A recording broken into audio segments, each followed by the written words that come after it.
It is never too early to pop your popcorn because Yahoo Sports Daily becomes Yahoo Sports Debate. It's a new series we've been doing through the playoffs where we have experts come in from different sides and they debate the matchup. The Steelers host the Texans tonight. The matchup inside the matchup features the two people you see on screen right now. Eddie Maisonet, we know him. He's friend of the show, sports editor at Chron.com in Houston, knows the Texans inside and out. Welcome back to the program. And then UrinatingTree, a.k.a. Steve, runs a wildly popular UrinatingTree YouTube channel. Steelers fans, you know him well, over 630,000 subscribers. Congratulations to that. Caroline, tell the boys what we are up against.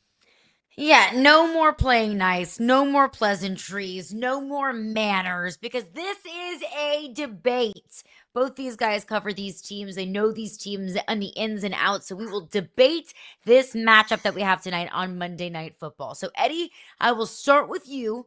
Our very first question of the debate, Steve, you will follow. First question. All about recent suffering for both of these two fan bases. So, Eddie, why do the Houston Texans fans deserve this win more? Yeah, I mean, look, this is all about an opportunity to give. I'm gonna 8 Mile this situation because to me, like, the Texans don't really, from a deserve standpoint, like this is all about the pain of Pittsburgh and everything that they've suffered and will likely suffer in the near future. I mean, this is a storied franchise that, you know, they haven't won a championship in however many years, you know, and we don't have to talk about how good the Texans defense is. We don't have to talk about how good these young players, these future Hall of Famers on this roster, guys who look like me and Joe Green wearing the 75, like my boy Tree got on. You know what I'm saying? We got Derek Stingley that looks like Rod Woodson back in the day, Mel Blount back in the day. You know, we have those stalwart pieces on the roster. My call out is this. The Steelers got a coach that might be done at the end of the season. They got a quarterback that might be done at the end of the season. They've got all these players, Jalen Ramsey, all these aging players who might be done on the team at the end of the season. And then we just heard out in McKeesport that, they're going to be extending the time for kids to be able to go to school tomorrow by like 2 hours because, they might need more time to grieve before, the end of a loss on Monday night. So, I think that this is really about how can we make this nice and easy, nice and smooth for Steelers fans, like that we love and appreciate everything they've done for the league. But this is going to be a put down session. And so this is why we need this to go the way it goes for the Texans. Just take care of business, nice and smooth, put everybody out of their misery and call it at the end of the day. Everybody can go home happy. I think the thing with the Steelers and why we technically more or less deserve to, or should I say, well, hopefully should. I mean, most of the thing is there's been a lot of frustration in the fan base. You haven't won a playoff game in nearly a decade. You've lost some really embarrassing games, getting blown out repeatedly.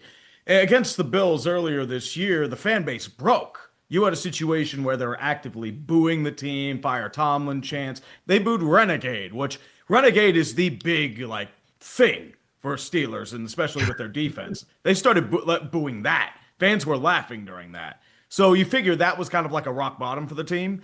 Technically, they shouldn't be here right now because the reality is Tyler Loop should have made that field goal. But the reality is that's a very dangerous team heading into the playoffs. It's a house money situation. You don't really have many expectations. You have a situation where this could be the last ride for Tomlin. It could be the last ride for Aaron Rodgers. It could be the last ride for Cameron Hayward. There are rumors going on about him too. So you have a very aging team. You have a lot of former Pro Bowlers, and it's a boom-bust team if you really think about it, because the thing is, it's a combination of you have a lot of guys that are hunting for another ring. You have guys that haven't even tasted a ring. TJ Watt hasn't won a playoff game in his career.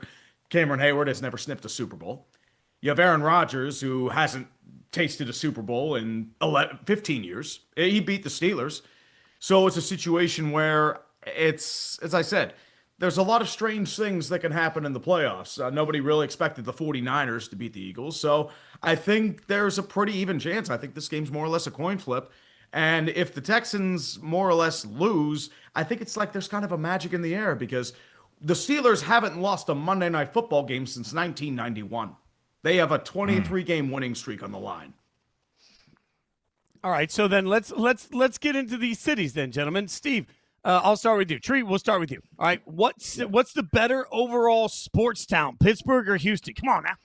Oh, I mean, it's got to be Pittsburgh. Come on. I mean, you got the Messy. Steel City, 7. You have the six rings. Pens have won 5 Stanley Cups. I mean, the Pirates are kind of there. I mean, they were good a couple years ago, but yeah, they're just there. We hope they do okay, but not really. But at the same time, with Houston, you have a lot of turmoil, a lot of pain. You look back to the early '90s Oilers teams, the chaos, the tragedy that happened there, the choke.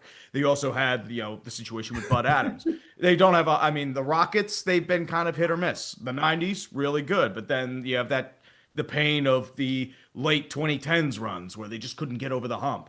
And then baseball, the trash cans. And there's always that stench that unfortunately is going to be there. So that's why I believe Pittsburgh's a better sports town. I'm sorry, I'm biased, but forgive me. We have towels.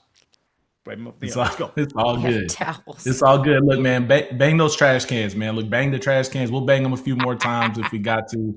Bring the trash cans, bring the title ring back to Houston for the Astros. Look, I think this is actually a really interesting question because Houston's in such a fascinating position at the moment. Mm-hmm. The Rockets got Kevin Durant. Everybody is up in arms about KD being in H-Town, being back in Texas, UT Austin alum. Yeah. The Comets are coming back to Houston after negotiating the sale rights with the WNBA to have the Connecticut Sun come to Houston.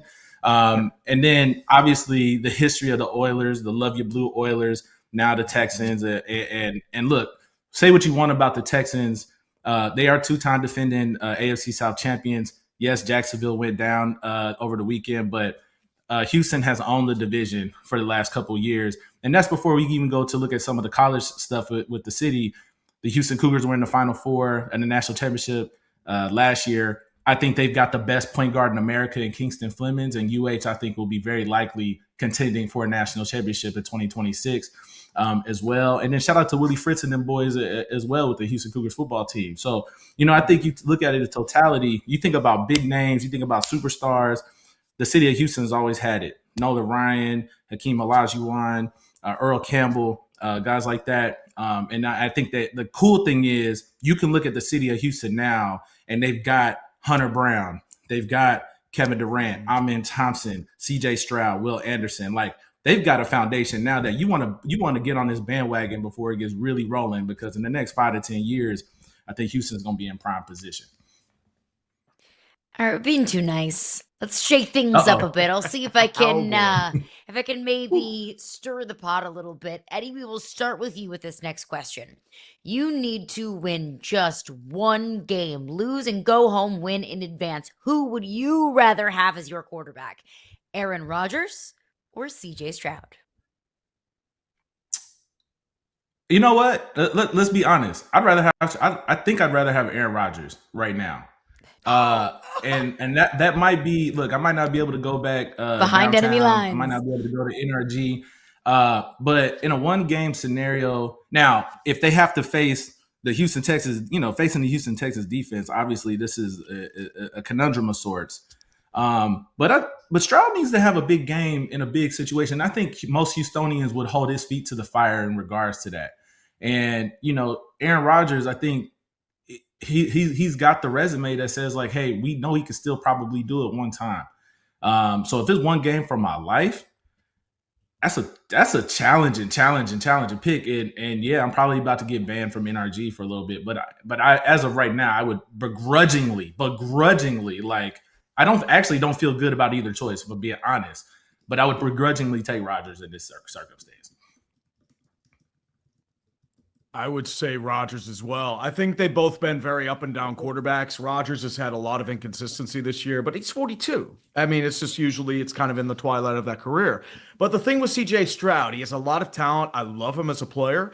He's very Jekyll and Hyde in terms of how he is as a quarterback. Look at the game against the Chargers, for example. Skies 2 deep balls to Nico Collins for touchdowns. And then he throws some really bad picks, especially near half, that nearly cost points if Cameron Dicker didn't shank a really easy field goal.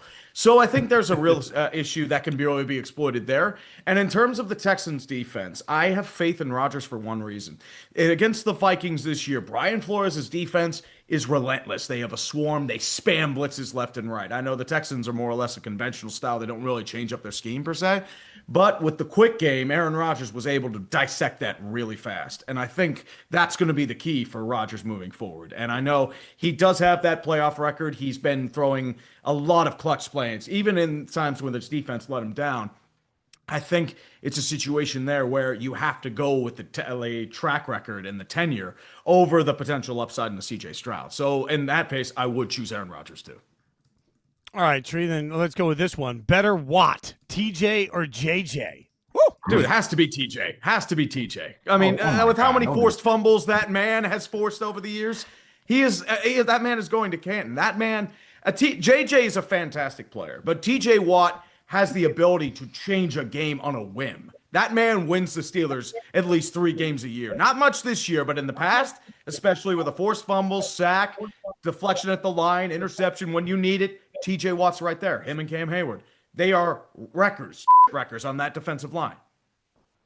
So I would have to go TJ there. And I know you're going to argue with me, but that's the truth. Yeah, it's fine. There's no wrong answer here, but I think it's JJ for a few reasons. Number one, JJ's the blueprint. I mean, he taught TJ everything he needed to know. Number one, so he's the originator of all of this, right? Number one. Number two, I think the one thing we don't remember so much about JJ is TJ is an incredible edge rusher, but JJ could easily play over the nose. He could play on the edge. He was scoring touchdowns. They use him as a tight end occasionally to give him an extra touchdown or 2 here and there. He played all across the line. And then I think the other thing that I would give JJ the nod for is, look, the Steelers, as much as I want to trash talk that organization, they are a world-class organization, and they have been a dominant force for as long as I've been, for about 30 years now. And so TJ being able to be a seamless cog into that operation is amazing. But let's be very clear about the Houston Texans, man. This is started from the bottom. Now we here. JJ has been the foundation of that defense, and to a degree, he became the face of the organization. And I think he allowed for a framing of what the defense could be around him when he was there. And you can't really name another dominant defensive player that played with him in any of his tenure with the Houston Texans. And I say that respectfully to Mario Williams, Whitney Merciless, and Jonathan Joseph, respectfully. So I think when you think about it from that standpoint, just from an on the field in totality standpoint, I would definitely give the nod to JJ. But then I'm going to put the feather in the cap and think about all the money that he raised during the hurricanes that hit Houston, and the way that he became not only the face of the franchise, but then he became the face of the city. And I think as much as TJ is a beloved figure in Houston, JJ is I think probably the most important athlete in the city of Houston of the last 25 years. And I think that even goes beyond the likes of Altuve and Bregman and the Astros for what they did in the World Series. All right, I'm going to throw in a bonus question here, get you guys fired up. Everybody gets fired up about food. I've spent a lot of time in both of your respective cities eating. So, better signature, Houston barbecue or Permane Brothers in Pittsburgh, where, if you don't know, everybody, they put the coleslaw and the fries on the sandwich and then put it in like so. All right, Eddie, better food, Houston or Pittsburgh? Come on, Tree know the answer. Don't do this. Come on, man. You got to put bread on something to make it good. We talking about barbecue, bruh. All you got to do is put some salt and pepper on there, smoke it 12, 18 hours, pull that brisket out, fall off the bone. We all seen, look, the guy in California that got famous and that tendernism, that's Texas-style barbecue. His barbecue is from Texas. You know what I'm saying? So you just fall off the bone. It's just, you don't need no sauce. You don't need sauce. Just get it out the smoker.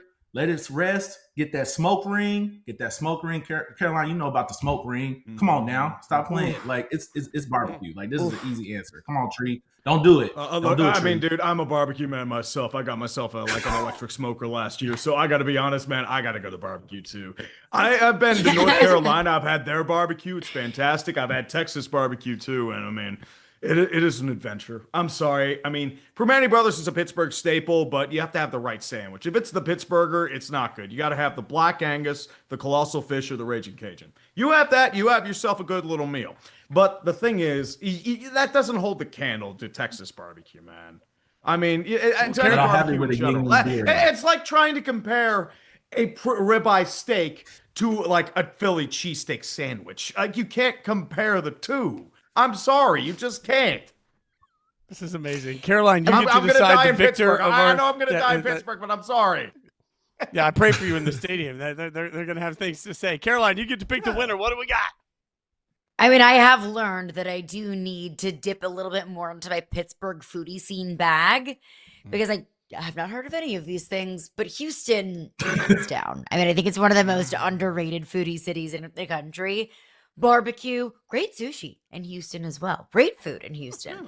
But when it comes to the debate, the winner that really matters, the winner tonight, whatever, that's great and all. The winner today here on Yahoo Sports Debate, that is the one that really matters. Now, I have to give Eddie a whole lot of credit for acknowledging that Aaron Rodgers is the quarterback that you want with the game on the line.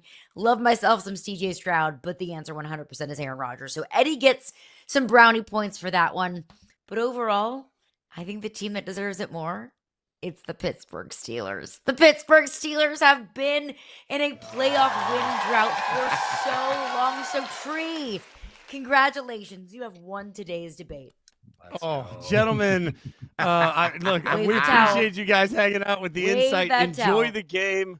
This is going to be wild. Be sure that obviously you can reach, you can hang out with both of them all over the place. Eddie, you can read on Chron.com in Houston, and Tree, you can follow out on YouTube with everybody else. Gentlemen, appreciate your time. Enjoy the game, and we'll have to make sure that there's parting gifts, by the way. Going to get addresses. We have parting gifts.